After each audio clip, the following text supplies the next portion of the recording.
चलो बच्चों, आज की कहानी को आगे बढ़ाते हैं और आज की कहानी की शुरुआत हम करेंगे chiral molecule without chiral centre.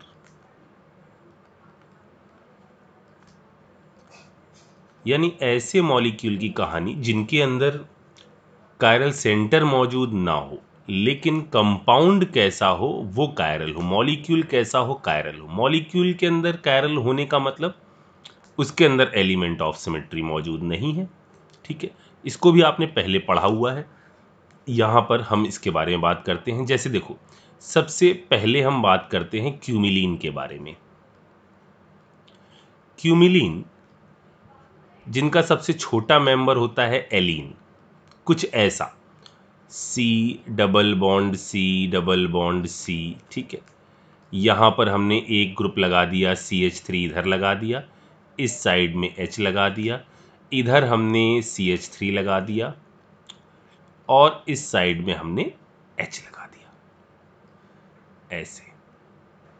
ठीक है, ये आपने देखा था। इस कंपाउंड के अंदर यदि आपसे कोई कहे, अब मैं बात जो करूंगा, अब देखिए जैसे दिया बुझने से पहले बहुत तेजी से फड़फड़ाता है, वैसे ये टॉपिक अब अंत होने से पहले 2 लेक्चर में ख़त्म होगा। लेकिन वो 2 दिन जो है ना, वो हर चीज़ आपको बहुत अच्छी तरह समझनी है। ठीक है ना, इसलिए बहुत ध्यान से देखिएगा, वरना सारी मेहनत बेकार हो जाएगी।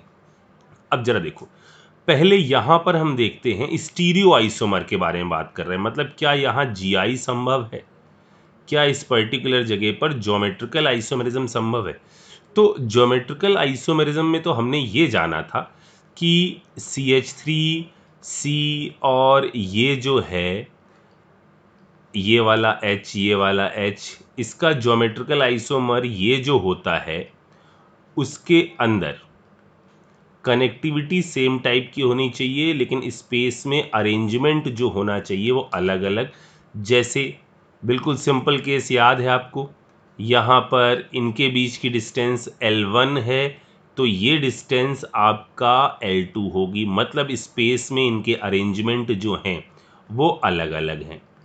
ठीक है, अब यहाँ पर पहले जीआई के बारे में बात करते हैं।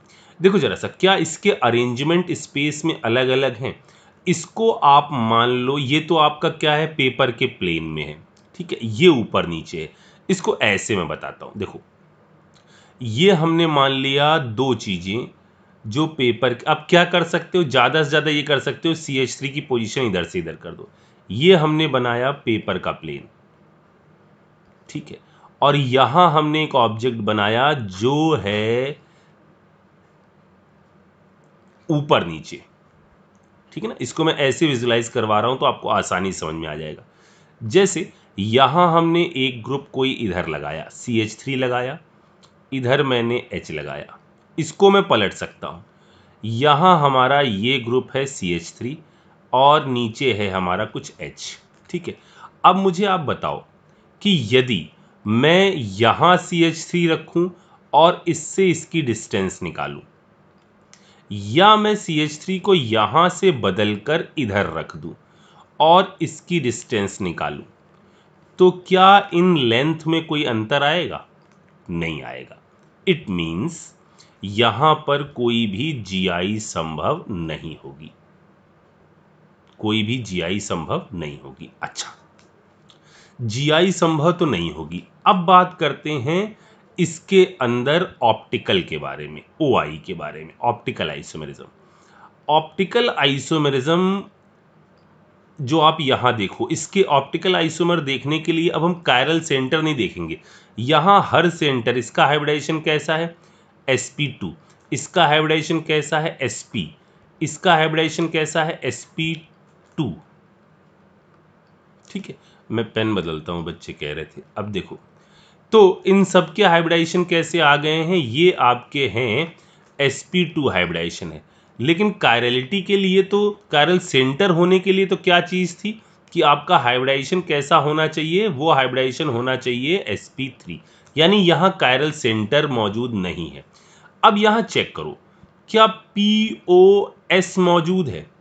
देखिए, हमने आपसे कहा था ना, स्टोन पेपर सीजर की तरह आप इसको काट सकते थे, इसी के अलोंग काट देते। अगर तो ये ग्रुप जो यहां बिलोंग करे या यहां बिलोंग करे, ये दोनों सेम होते तो आप इसको काट सकते थे इसके अबाउट, या ये दोनों यहां वाले सेम होते तो भी आप काट सकते थे। मतलब इसके अंदर पीओएस तो मौजूद नहीं है, क्योंकि पीओएस की मौजूदगी के लिए क्या चीज होनी चाहिए, यहां और यहां का इस फिगर में क्या रिलेशन है कि ये जो ऊपर वाला और ये नीचे वाला जो ग्रुप है ये कैसे होने चाहिए, ये होने चाहिए सेम। ये बात समझ में आ गई। अच्छा, पीओएस तो नहीं है, अब जरा सीओएस चेक करें। यार सीओएस कैसे हो सकती है, ये इधर है ये ऊपर है, तो सीओएस भी नहीं है। तो न पीओएस है न सीओएस है, इसका मतलब कंपाउंड कैसा होगा, ऑप्टिकली एक्टिव। और कंपाउंड एग्जिस्ट करेगा किस फॉर्म में, ऑब्जेक्ट और इमेज की फॉर्म में। और ये ऑब्जेक्ट और इमेज दो अलग अलग चीजें नहीं होंगी, सॉरी ये दो अलग अलग चीजें होंगी। एक यदि पीपीएल को एक साइड में घुमा रहा होगा तो दूसरा पीपीएल को दूसरे साइड में घुमा रहा होगा। अब देखिए यहां पर कई बच्चे ऐसे कंफ्यूज होंगे, क्योंकि यहां आरएस तो निकाल नहीं पाएंगे अपन, इनका आरएस निकालना अपने सिलेबस में नहीं है, तो कई बच्चे ऐसे कंफ्यूज होंगे। देखना CH3 है, इधर H है, इधर आपका CH3 है और इस साइड में H है। ठीक, अब इसकी इमेज बनाएंगे वो, इधर C और C, इधर CH3, इधर H, इधर CH3 और इधर H। अब उनको ऑब्वियस लगेगा यार ये मॉलिक्यूल तो उठाकर बस हम इस पे रख दें तो काम बन जाएगा, लेकिन ऐसा नहीं होगा।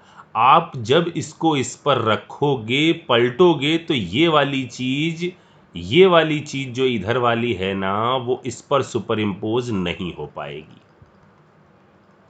देखो सिंपल सा लॉजिक है, ये कैसे सुपर, मान लो आपका ये हाथ है, जरा देखना थोड़ा सा आप फील करना, जैसे मान लो ये आपका हाथ है ऐसा, ठीक है, आप ये हाथ अभी का अभी दीवार पर लगा लो, एक लेफ्ट हैंड दीवार पर लगा लो और एक नॉन प्लेनर स्ट्रक्चर बनाओ बिल्कुल इसी की तरह का। यानी एक हाथ दूसरा ऐसा रखना जिसकी उंगलियां आप दीवार की तरफ रखो, ये वाला हाथ दीवार पर चिपका दो, ये सारी उंगलियां आप दीवार पर रखो। ठीक है, अब एक काम करना, तुरंत ये सोचना कि इसकी इमेज क्या होगी। आप जैसे ही इसकी इमेज बनाने की कोशिश करेंगे ना, आपको अपने हाथ को, इस वाले हाथ को क्रॉस ले जाना पड़ेगा, इधर ले जाना पड़ेगा। अब यदि आप इस मॉलिक्यूल को सुपर इम्पोज करना चाहते हो, आप घूमोगे भी ना, पूरा 180 डिग्री घूमोगे भी ना, तो आपका हाथ तो क्रॉस का क्रॉस ही रहेगा, ये इस पर सुपर इम्पोज नहीं हो पाएगा। मैं क्या कह रहा हूं फिर से सुनो, मैं कह रहा हूं कि आपके पास हाथ है ना अभी, हाँ, पेन छोड़ो, इसको सुनो, दोनों जरूरी है। एक आप दीवार पर लगा लो, दूसरों की उंगलियां आप दीवार पर बिल्कुल इसके परपेंडिकुलर रख लो। अब इसकी इमेज बनाने की कोशिश करो। जब आप इसकी इमेज बनाओगे ना, हाथ वही रखना है बिल्कुल ऐसे ही, एक इधर रखो एक इधर। अब इसकी इमेज बनाओ। जब आप इसकी इमेज बनाओगे तो आपको इस वाले हाथ की इमेज चाहिए तो इधर चाहिए ना, तो इस हाथ को आपको क्या करना पड़ेगा, क्रॉस करके इधर ले जाना पड़ेगा, इस वाले हाथ को क्रॉस करके इधर ले जाना पड़ेगा, क्योंकि आपको जो उंगलियों वाला हाथ है उसकी इमेज इधर चाहिए। तो वो चलो उंगलियों वाले हाथ की तो आपने कहा कि हमने इधर बना दी, लेकिन जब आप इधर बनाओगे तो इसको इधर ले जाना पड़ेगा। अब जब आप इसको सुपर इम्पोज करवाओगे, आपका हाथ तो अब बदल गया, ये इधर है, एक हाथ इधर है और एक इधर चला गया, ये इस पर सुपर इम्पोज नहीं हो पाएंगे। ठीक है, इसको आप रखने की कोशिश करिए, देखिए क्या ये इसके ऊपर सुपर इम्पोज हो रहा है। कुछ भी कर लीजिए, कोई भी मेथड लगा लीजिए, ये आपका सुपर इम्पोज नहीं हो पाएगा। यानी ये कंपाउंड कैसा होगा, ऑप्टिकली एक्टिव। ठीक है, अब इसी सीरीज में अगला एक कंपाउंड है जिसको आप बोलते हैं स्पायरो कंपाउंड। ये सारी चीजें आपने जीआई के दौरान पढ़ी होंगी। मैंने आपको जीआई के दौरान इसको नहीं बताया था क्योंकि मुझे पता था कि इसकी जरूरत तो आगे पढ़ने वाली ही है, तो अभी बताकर समय क्यों बर्बाद किया जाए। ठीक है, स्पायरो कंपाउंड मतलब दो रिंग जब जुड़ी होती हैं एक कॉमन कार्बन सेंटर से, ऐसा। ठीक है, यहां हमने एक ग्रुप लगा दिया, इस साइड में आप मान लो कुछ भी वही लगा दो CH3, और इधर H, इधर लगा लो आप CH3 और इधर लगा लो H। देखो बच्चों, इसमें आप ज़्यादा टिटिम के चक्कर में मत पड़िएगा। सिंपल जो हमने आपको सिखाया कि आप रिंग को एक डबल बॉन्ड की इक्विवेलेंट मान लीजिएगा, आपका काम चल जाएगा। ठीक है, तो ऑप्टिकल के लिए क्या चीज़ जरूरी थी? ऑप्टिकल के लिए ये चीज़ जरूरी है कि पहली बात तो नंबर ऑफ डबल बॉन्ड की संख्या जो होनी चाहिए, वो नंबर ऑफ डबल बॉन्ड की संख्या होनी चाहिए आपकी इवन। क्योंकि अगर number of double bond odd हो जाते, यदि number of double bond odd हो जाते तो मॉलिक्यूल कैसा हो जाता? प्लेनर हो जाता। और यदि मॉलिक्यूल प्लेनर हो जाता तो आपको इस स्ट्रक्चर में एक चीज तो मिली जाती, और वो चीज होती कौन सी? Molecular plane of symmetry. Molecular plane of symmetry ये तो मिली जाती, यानी ऑप्टिकल एक्टिविटी शो ना होती। तो ऑप्टिकल एक्टिविटी शो होने के लिए क्या चीज की रिक्वायरमेंट है? मॉलिक्यूल हो। अगर ऐसे डबल बॉन्डेड सिस्टम में हो तो सबसे पहले तो डबल बॉन्ड की संख्या, नंबर जो होने चाहिए वो होने चाहिए कैसे? इवन। और दूसरा, कार्बन से जुड़े ग्रुप जो होने चाहिए वो कैसे होने चाहिए? अलग अलग। क्योंकि अगर मान लो आपने ये कर दिया ए और ए, तो आपको मैंने ऊपर बताया कि ये कट जाएगा। ठीक है, अच्छा, बिल्कुल सेम चीज इन स्पायरो कंपाउंड में भी लगाइए। इसमें भी यदि आपसे कोई कहे जीआई शो होगा, चूंकि आपने ऊपर वाली चीजों को अच्छी तरह समझ लिया है, जीआई शो नहीं होगा, डिस्टेंस नहीं बदलेंगी। क्या ओआई शो होगा? ओआई शो होगा तो आप तुरंत चेक करो, नंबर ऑफ डबल बॉन्ड की संख्या कैसी है? इवन। मॉलिक्यूल कैसा है? Non planar. इधर जुड़े ग्रुप या एटम कैसे हैं? अलग अलग। इसका मतलब कंपाउंड के अंदर ना पीओएस मिलेगी ना सीओएस मिलेगी। इसका मतलब कंपाउंड शो करेगा ऑप्टिकल एक्टिविटी। ये बात भी समझ में आ गई? ठीक, ये है इस सीरीज में। यहां पर भी देखिए कोई कायरल सेंटर नामक चीज नहीं है। sp3 हाइब्रिडाइज्ड भले हैं चीजें, लेकिन इधर ये जुड़ा है, इधर तो सारी चीजें कैसी हैं? सेम सेम सी ही। ठीक है, अच्छा, अब मैं आपसे कहूं कि अगर ऐसी चीज होती तो क्या कहते? इसके अंदर क्या कहोगे? जैसे मैंने कहा C डबल बॉन्ड C, और यहां मैं चलो ऐसा करता हूं, इधर मैं कर देता हूं C डबल बॉन्ड। अबे यार, ये पेन कहाँ फिर से मेरा चला गया? बच्चे भी चिल्लाएंगे। ये रहा,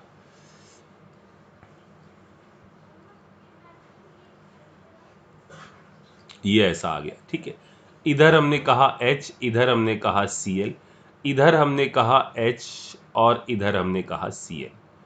मुझे बताओ कि क्या ये पर्टिकुलर चीज ऑप्टिकल एक्टिविटी शो करेगी?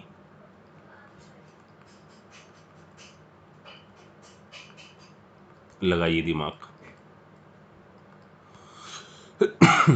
अच्छा, एक आगे और चीज समझ लेते हैं, बाइफेनिल रिंग। बाइफेनिल रिंग्स के अंदर, अभी हम ट्राइफेनिल रिंग पर नहीं जा रहे हैं। ये सारी चीजें क्या हैं बच्चों, ये पूछी नहीं जाती, जो पूछी जाएंगी ना वो अब चालू होगी कहानी। लेकिन पढ़ लो, शीट वीट में सवाल आ जाएंगे तो फिर उस वक्त आप परेशान होंगे, इसलिए मैं बता दे रहा हूँ। ठीक है, यहाँ देख लीजिए, अगर दो बाइफेनिल रिंग हैं जिनकी ऑर्थो पोजीशन पर आपका अलग अलग ग्रुप जुड़े हुए हैं, इस पर सेम हो जाएं, इस पर जो जुड़े हैं वो ग्रुप आपका इधर जुड़े हो जाएं, कोई फर्क नहीं पड़ता। वही जैसा सिस ट्रांस में अपन करते थे, हालांकि यहां सिस ट्रांस ऑब्जर्व नहीं होती है। ठीक है, यहां पर जब ये होता है तो ऐसी कंडीशन में इन ग्रुप्स में लगता है क्या, रिपल्शन। और इस रिपल्शन को मिनिमाइज करने के लिए, थोड़ा सा कम करने के लिए, बहुत ज़्यादा कम नहीं होता लेकिन थोड़ा सा कम करने के लिए ये रिंग हो जाती हैं एक दूसरे के परपेंडिकुलर। जैसे ऐसा मान लो,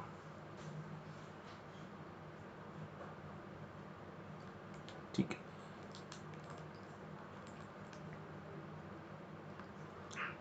यहां आ गया ए ग्रुप, यहां आ गया बी ग्रुप, यहां आ गया ए ग्रुप, यहां आ गया बी ग्रुप।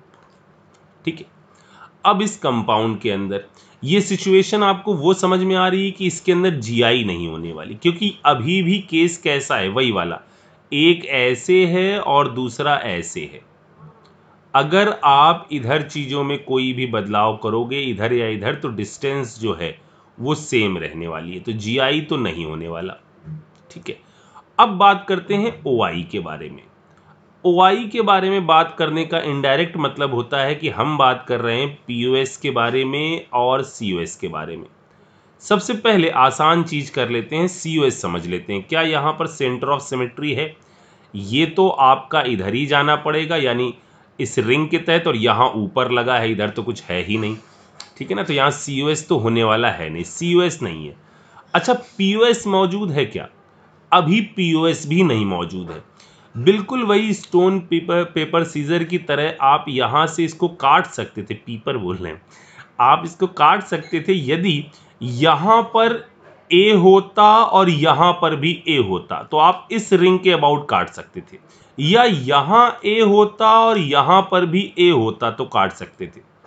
मतलब बाइफेनिल रिंग में यदि आपको चेक करना है ऑप्टिकल एक्टिविटी, तो क्या चीज नहीं होनी चाहिए? इनसे जुड़े ग्रुप, किसी एक रिंग से जुड़े ग्रुप सेम नहीं होने चाहिए। अगर वो सेम हो गए तो पक्का है कि उसके अंदर क्या चीज मिल जाएगी बच्चों, पीओएस, और कंपाउंड ऑप्टिकली कैसा हो जाएगा, इनएक्टिव।